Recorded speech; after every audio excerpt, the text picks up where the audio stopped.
Bismillahirrahmanirrahim. Assalamualaikum warahmatullahi wabarakatuh. Satu Bu, jadi saya mohon kita semua punya tidak hanya ilmu dan pengetahuan, tapi punya kebijaksanaan dan selalu mencari kebaikan. Oleh karena itu nanti kita bikin workshop dengan cara seperti itu. Nomor 2 Bu, wa ma khalaqtul jinna wal insa illa liya'budun, itu tolong Anda orang pesantren memahami jenis kalimatnya. Itu kalimat MD bukan DM. Jadi Allah tidak mengatakan inna khalaqnal jinna wal insa liya'budun, tapi wa ma khalaqnal jinna wa ma khalaqtul jinna wal insa. Jadi saya tidak menciptakan jin dan manusia kalau tidak untuk beribadah. Jadi tidak ada kesempatan 1 detik pun dalam sehari, dalam semalam untuk tidak beribadah. Maka apa saja harus disifati dan diarahkan sebagai ibadah kepada Allah Subhanahu wa taala. Oleh karena itu ibadah resminya mahdhonya kalau sembahyang ping 5, zakat ngono ya, titik tok lah. Waktunya nggak ada 2%, 3% dari hidup kita. Yang 98% kita beribadah muamalah. Kita melakukan apa saja yang baik, dari bertani, berdagang, ngojek, sapi turute, tapi kita niati untuk mendapatkan ridho Allah Subhanahu wa taala. Itu namanya ibadah.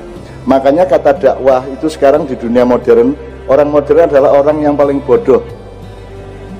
Orang modern terutama yang sekolah-sekolah adalah orang yang paling sempit berpikirnya.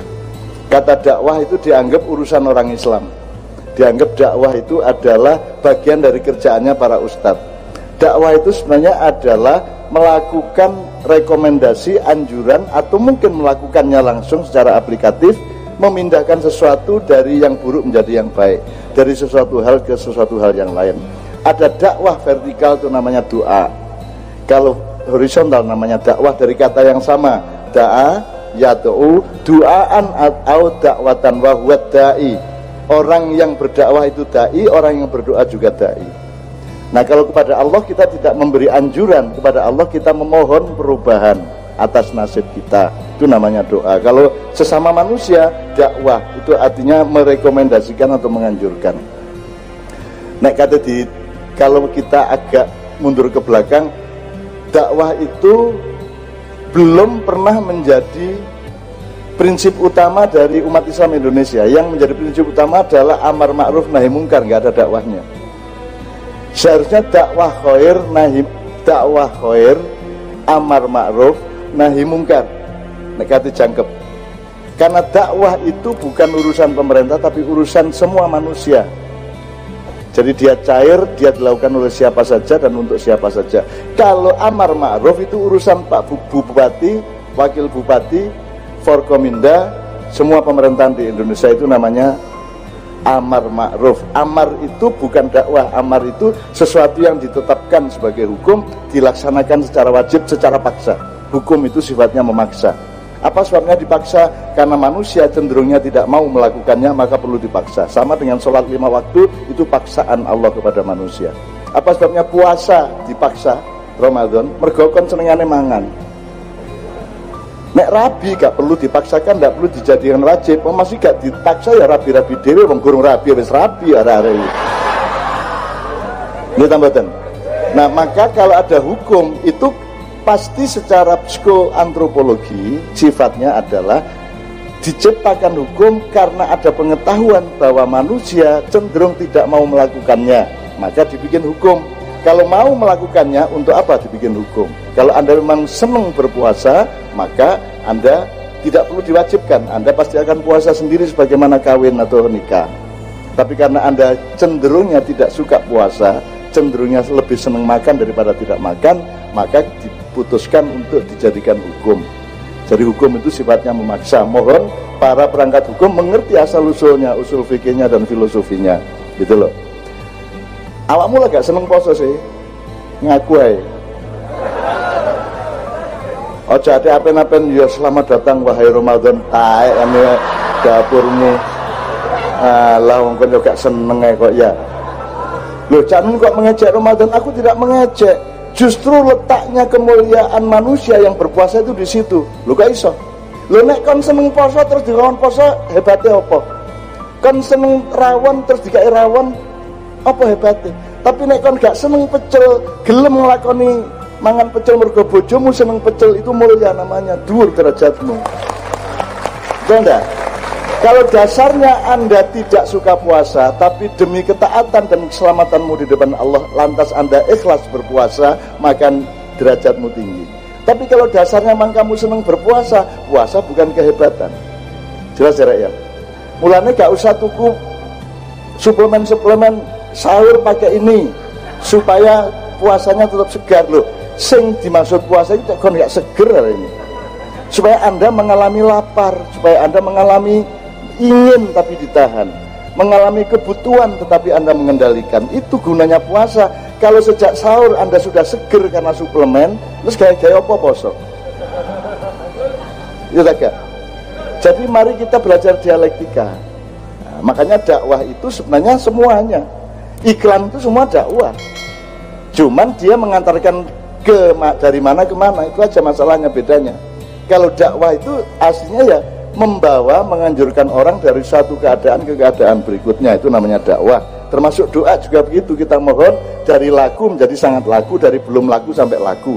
Kita memohon kepada Allah perubahan atas hidup kita. Ngono ya Bu ya. Jadi sampean sing arif karo arek-arek, nek ana sing meteng sadurunge nikah iku sampean takoni si opo kon dinyek ta karo maratuamu, ngono ta ngoten nggih. Bulan Bu Mujizat nek misale putus sampean anak sampean disenengi arek sampean kekno ae. Untuk timbangannya ditengi dalan lho timbangannya. Meskipun tetap harus ada pertimbangan-pertimbangan, misalnya min anfusikum, ya rabi kudu min anfusikum, artinya darimu sendiri. Jadi misalnya apa? Kudu podo wonge. Syarat nikah pertama harus sama-sama manusia. Itu tidak pernah ada di Depak itu. Nggak ada syarat itu, gendeng ngomong iki. Lha kok nek terus digawa wedhus ya apa kan niku. Jadi ming anfusikum itu yang membuat jin itu cemburu sama manusia, dengki sama manusia, karena laqad ja'akum rasulun min anfusikum, ya, azizun alaihi ma antum harisun alaikum bil mu'minina raufur rahim. Allah janji bahwa telah aku datangkan seorang nabi dari kalanganmu sendiri. Tapi jin gak ono nabi jin, sing ono nabi menungso, dan jinnya kudu nganut karo menungso. Lah mangkel lah. Mbok sampean gawe nabi jin dhewe poko. Nah, iku sing garai jin iku akeh sing ganggu sampean, iku bagian yang tidak ikhlas kepada Allah. Tapi jin-jin mayoritasnya mereka ikhlas kepada Allah. Dan di sana Nabi Muhammad dielek nemen oleh kelompok medsos jin ini. Oh mereka dengki, oh ngopo Muhammad bojone akeh. Ngopo bapak ibune biyen nikah gak nganggo Islam, wong guru ngono Islam, gitu. Wah dielek-elek Nabi Muhammad juga karo Nabi Ibrahim dielek-elek. Sunan Kalijaga dielek-elek Bu. Aku ingin gini, kalau Anda kan medsos pakai hardware. Kalau di dunia jin tidak pakai hardware. Hardwarenya adalah urat saraf Anda. Jadi nek kepengin krungu apa karek merentek ketok set ngono. Nek kono aku tuku handphone sik, kono gak langsung set hurufnya iki teko dhewe ngene iki. Utawa merem terus ketok gitu. Jadi medsos di sana lebih maju. Dan le ya apa kan iki.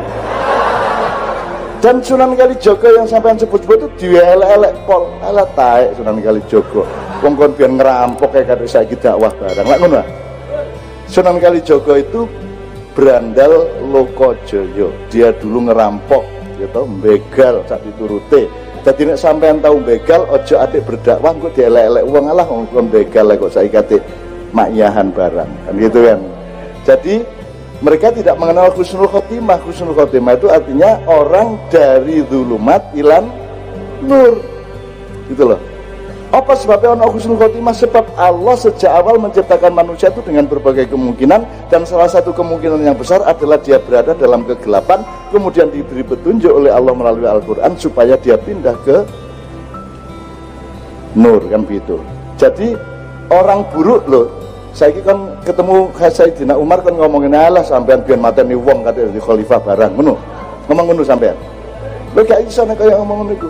Nabi Musa barang mateni wong barang. Ora menang mateni wong kate dadi nabi barang. Lho, Hidup itu dinamis, tidak bisa begitu. Misalkan kita ini anak maling, bapakku maling ya pamane. Bagusnya saya meneruskan kemalingannya atau saya menjadi orang yang sebaliknya. Mergo aku biyen tahu duwe turunan maling, aku saiki gak kira maling, apik tak gawe. Tapi ndek medsos gak ngono. Alah mbahmu ya maling ya kadek kon apik-apik barang. Lah ngono. Nah, itu cara berpikir jin. Bagian medsos.